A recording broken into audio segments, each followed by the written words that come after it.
Vamos então realizar essa aula no formato assíncrono, com algumas definições básicas das disciplinas de cálculo numérico e métodos numéricos, que são disciplinas similares para os cursos de computação e estatística da UEPB. Então, vamos então hoje introduzir alguns conceitos sobre cálculo numérico, certo? E dar sequência então às nossas atividades. Alguns passos básicos para o estudo de cálculo numérico e, obviamente, de métodos numéricos é, então, o entendimento de um problema. Assim como na computação, para realizar o entendimento de um problema, a gente se projeta um modelo, projeta, então, uma quantidade de passos que se chama também, muitas vezes, de algoritmo, certo? E a análise de um problema é criado, então, se um modelo, certo? Um modelo de algoritmo ou um modelo matemático para, então, chegar a uma solução. Para o estudo de cálculo numérico, não é diferente, certo? Então, é uma disciplina aí, obviamente, que é lecionada por professores de computação, em que é feita uma análise do problema real, certo? Problema real quaisquer. É feito, então, um processo chamado processo de modelagem, com a observação do fenômeno, certo? A observação do fenômeno datado pelo problema, o levantamento dos efeitos dominantes, certo? O levantamento, muitas vezes, dos requisitos e das necessidades do problema, e a referência, então, aos conhecimentos prévios físicos e matemáticos com a tentativa de solução do problema. Através desse processo de modelagem do problema real, é então gerado um modelo matemático que permite então analisar situações reais ou fazer então previsões de comportamentos daquele problema. E através da definição desse modelo matemático, então, são feitos então procedimentos analíticos ou numéricos com o objetivo de chegar a uma solução daquele problema.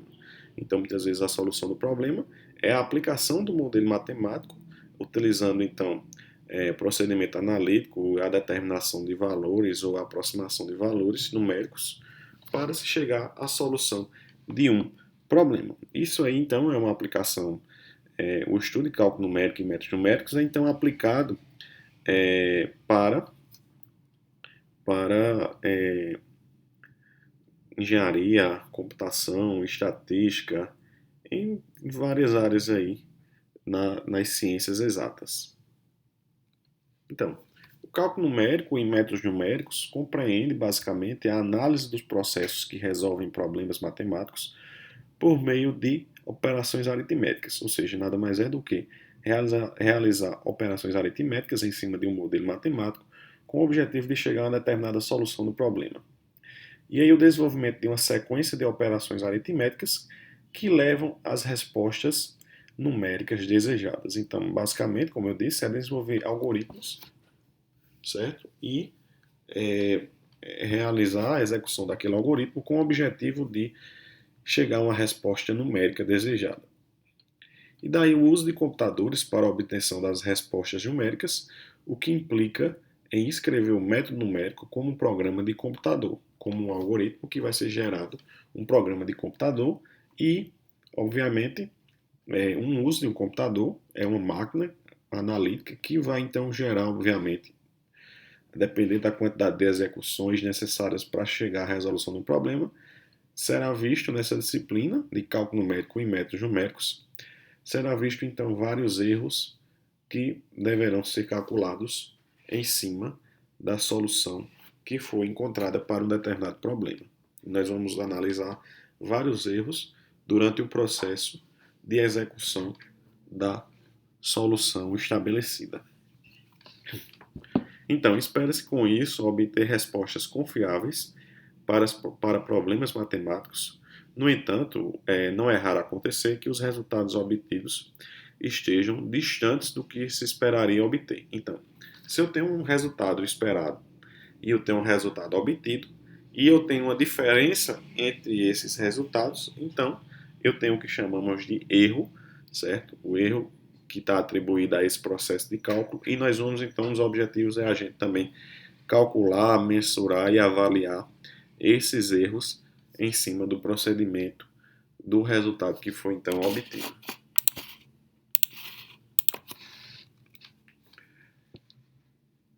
Então, algumas definições que são aí relacionadas ao cálculo numérico e ao método numérico, que são definições aí comuns à análise matemática, que a primeira que podemos então mencionar é a iteração ou aproximação sucessiva, em que, partindo-se de uma solução aproximada inicial, repete-se as mesmas ações ou processos para refinar a solução inicial. Então, a gente tem então um resultado a ser obtido, um resultado ideal. E na primeira execução daquele modelo matemático, a gente chega a um resultado X que é distante do resultado ideal. Então, repete-se o mesmo processo sucessivas vezes, ou seja, repete-se essas ações com o objetivo de refinar a solução e chegar ao número mais próximo possível da solução ideal. Então, isso é o que chamamos de iteração, e a gente vai fazer muito isso ao longo da disciplina. E temos também o processo de discretização, certo? Em que é um processo em que, na resolução de problemas contínuos, inverte-se a passagem ao limite, discretizando-se o problema. Então, é o que digamos é o que chamamos de uma inversão em que um problema contínuo dentro de um intervalo, ele é então simplificado, que é discretizado, para então chegar-se a um modelo matemático mais simples de ser executado. Aí nós temos então a aproximação, que é substituir uma função ou modelo por outro que ofereça então um comportamento semelhante, mais simples de manipular. Então, assim como a discretização, a aproximação ela dada uma função f de x, dada que essa é uma função complexa, difícil de calcular, tenta-se utilizar-se de uma função g de x, certo? Mais simples, de complexidade menor, em que ela seja mais simples de manipular e então, quando a gente trata de uma função mais simples, a gente tem um resultado, não um resultado real, mas um resultado então aproximado, em que a gente chega-se, através de sucessivas iterações, chegar então ao resultado de f de x, que é a função então ideal, a função mais complexa. Temos também a questão do procedimento de transformação, em que, dado um problema P, desmembra-se P em dois problemas mais simples de resolver. É como se a gente estivesse transformando, é como se a gente estivesse dividindo um grande problema em dois problemas menores, certo? E, com isso, calculando esses dois problemas para se chegar no problema P, um problema maior. Assim como a transformação, existe também um processo similar que é um processo de divisão e conquista. Basicamente, um processo de divisão e conquista é um processo de resolver um problema P por partes ou etapas menores, dividindo-se em várias etapas, não apenas em duas etapas, mas em etapas menores, com o objetivo de chegar-se ao problema P, um problema maior. E aí nós vamos falar um pouco agora, vou passar só um pouco sobre sistemas de numeração, vou comentar um pouco, e aí na próxima aula nós temos então uma aula mais dinâmica sobre sistemas de numeração. Então, vocês já devem ter visto, e quem ainda não viu, vai ter a oportunidade de ver nessa disciplina, as representações posicionais dos números. Então, nós temos então a base decimal, representação na base 10, em que, por exemplo, o número 5.432 pode ser representado por 5 vezes 10 elevado a 3, mais 4 vezes 10 elevado a 2, mais 3 vezes 10 elevado a 1, mais 2 vezes 10 elevado a 0. Então, a posição indica justamente a potência positiva da base 10. Temos também aí a base binária, em que um número na base decimal pode ser então apresentado na base binária, em que nessa base binária nós temos então duas opções disponíveis, ou seja, dois bits disponíveis, que são 0 e 1. Então, se a gente tem um número binário, que é o número 1011 na base 2, a gente pode representar ele por 1 vezes 2 elevado a 3, mais 0 vezes 2 elevado a 2, mais 1 vezes 2 elevado a 1, mais 1 vezes 2 elevado a 0.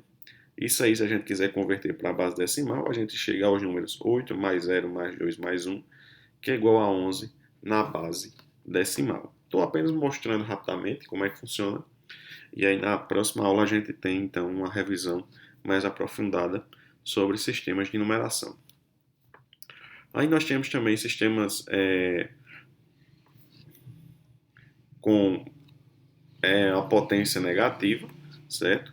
E aí na base, na representação de números fracionários, em que nós temos, por exemplo, um número como 54,32, ou seja, como é que nós podemos representar esses números após a vírgula? Representar esses números após a vírgula é representar na forma negativa. Então, após a vírgula, a gente tem 3 vezes 10 elevado a menos 1, mais 2 vezes 10 elevado a menos 2. Isso aí pode ir crescendo a depender do número e a depender da quantidade de casas decimais após a vírgula. Então, a gente poderia ter aí menos 1, menos 2, menos 3, menos 4 e assim sucessivamente. Assim como na base decimal, temos então a mesma representação na base binária, certo? Então, se a gente tem 10,11 na base 2, então, após a vírgula, nós temos 1 vezes 2 elevado a menos 1, mais 1 vezes 2 elevado a menos 2, certo? Então, esses são, apresentados aí na seguinte tabela, alguns sistemas numéricos que são utilizados em cálculo numérico e métodos numéricos e são utilizados aí ao longo da disciplina e a gente vai aprender como converter, por exemplo, de decimal para octal, de binário para hexadecimal, de binário para decimal, certo? E esses são apenas uns exemplos de demonstração de como um número ele se comporta nas outras bases. Então, por exemplo, o número 10 na base binária ele é 1010, na base octal ele é o número 12, certo? O número 8 na base decimal, na base octal, ele já é o número 10. E, por exemplo, o número 10 na base decimal, na base hexadecimal, ele é a representação da letra A. E a gente vai entender um pouco, ao longo da disciplina, como é que funciona, então, essa conversão de uma base para outra. Então, a conversão de números inteiros decimais entre os sistemas binários, octal e hexadecimal é realizada através de divisões sucessivas pela base do sistema para o qual se deseja converter o número, através então da decomposição polinomial do número a ser convertido e o que chamamos também de agrupamento de bits. Então, se a gente tem então como é que funciona esse procedimento de divisões sucessivas, e a gente vai entender um pouco mais isso na prática. Se a gente tem um número aí na base decimal 125 e eu quero transformar ele para a base 2, para a base binária. Então eu pego 125, divido por 2, dá 62 e resta 1. Então eu coloco 1 aqui embaixo. Pego 62, divido por 2, dá 31 e resta nada. Coloco aqui o 0. 31 divido por 2 dá 15, resta 1, certo? E aí 15 divido por 2 dá 7 e resta 1. E vou fazendo esse procedimento até chegar-se no número 3 divido por 2 dá 1 e resta 1. E aí não tenho mais o que dividir, né? Não tem mais como dividir 1 dividido para 2. E aí depois disso eu faço o seguinte sentido da leitura, o sentido contrário da minha leitura. Então eu pego o número 125 na base 10, vai ser igual a 1, 1, 1, 1, 1, 0, 1. Então eu faço o sentido contrário da leitura e esse número é justamente a minha representação na base 2. Certo, pessoal? Para um número qualquer na base hexadecimal, ou seja, a base de número 16, como é que eu faço esse procedimento? Então, um procedimento similar ao procedimento na base 2. Então, eu faço as sucessivas divisões e depois faço o sentido da leitura, certo? Então, seria 2, 1, 15, só que o 15, se a gente voltar aqui na base hexadecimal, o 15 do decimal é representado então pela letra F em hexadecimal. Então a gente tinha então 2, 1, F na base 16. Estou apenas demonstrando isso através desse slide Mas aí na nossa próxima aula a gente tem então uma revisão mais prática sobre a conversão de inteiros entre sistemas. Então, aí nós temos então como é que é feita então a conversão do número octal para a base hexadecimal. Esse procedimento não é realizado diretamente, ou seja, uma conversão do número na base 8 para um número na base 16 não é um procedimento realizado diretamente, pois não há relação de potências entre as bases 8 e 16. E basicamente é realizada então a conversão entre as duas bases quaisquer através da utilização de uma base intermediária. E que base é essa? É a base então binária. Então, essa conversão de octal para hexadecimal é uma conversão em duas etapas. Primeiro, da base octal para a base binária e depois da base binária para a base hexadecimal.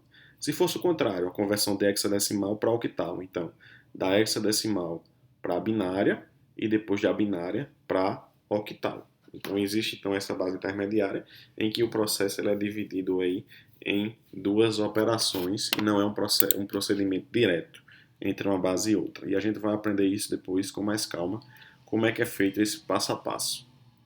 Então, pessoal, foi isso hoje. Sempre que tiver alguma dúvida, entre em contato comigo através do e-mail, através de grupo no WhatsApp, através do Google Sala de Aula, que eu vou estar sempre à disposição para comentar sobre o assunto. Um abraço a todos e até o nosso próximo encontro.